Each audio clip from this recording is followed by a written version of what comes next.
welcome back to the Mario Marathon. Last time we looked at Donkey Kong. Today we're looking at its sequel, Donkey Kong Jr.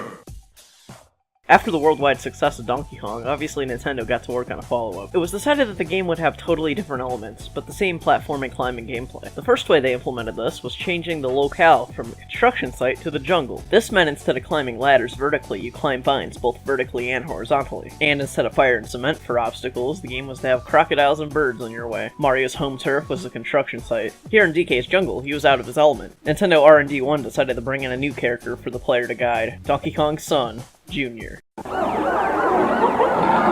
I got Donkey Kong, and now I'll get you too, Junior. I'm Donkey Kong Jr., and that's my papa. I'm trying to save him, and boy, do I need your help. Nintendo's Donkey Kong Jr., the arcade game, is now the Super Home video game. Save your papa, huh? Save yourself first.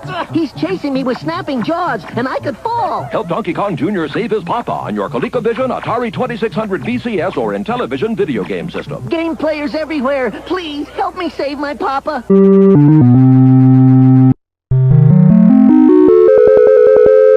Wow, that's foreboding. 2 Marios? Maybe Luigi wanted to dress like Mario that day. Huh. After the events of the first game, Mario and his brother Mario captured DK and took him into the jungle. Mario's guarding him heavily for no real reason. I don't know why Mario didn't just dump the guy off in the jungle and just leave. Whatever the case, DK's son Jr. hears of this, and now it's up to you, Donkey Kong Jr., to rescue him. Can the son of Donkey Kong save his papa from Little Mario's impenetrable prison? Let's find out, shall we? The goal here is to grab the key at the end.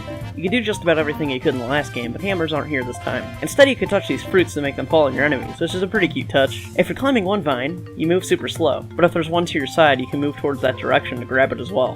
When you're climbing both vines at once, you move way faster. The downside of this is that this makes you a way bigger target, and you move faster when moving down on one vine. Once again, there are 4 boards on this one. There's no how high can you get screen this time around. Oh well. Board 1 takes place above water. There's some platforms down here to save your ass if you fall. There's these little crocodile head guys climbing the vines called Snapjaws.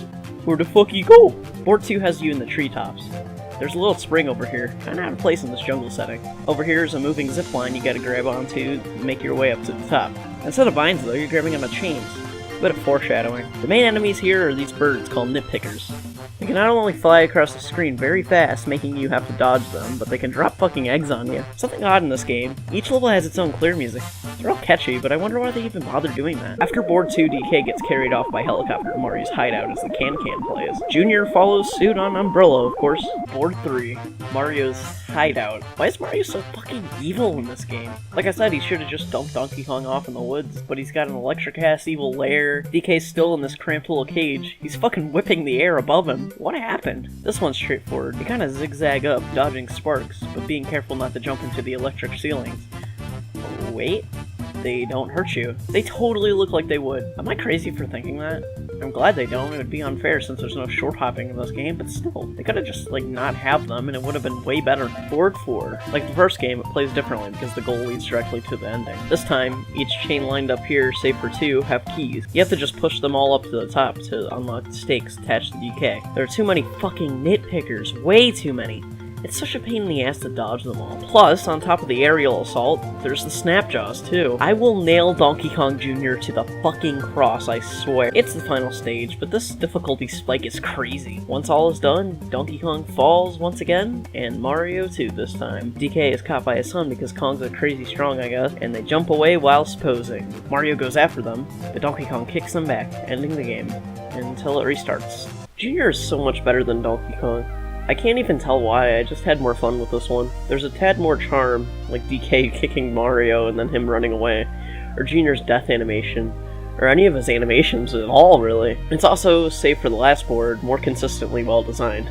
I like this game a lot. It was just as popular as the first game, getting the merch, getting the section in the Saturday Supercade, getting the cultural recognition, you know, it'll work. Now, of course, I'm just gonna list all but a few.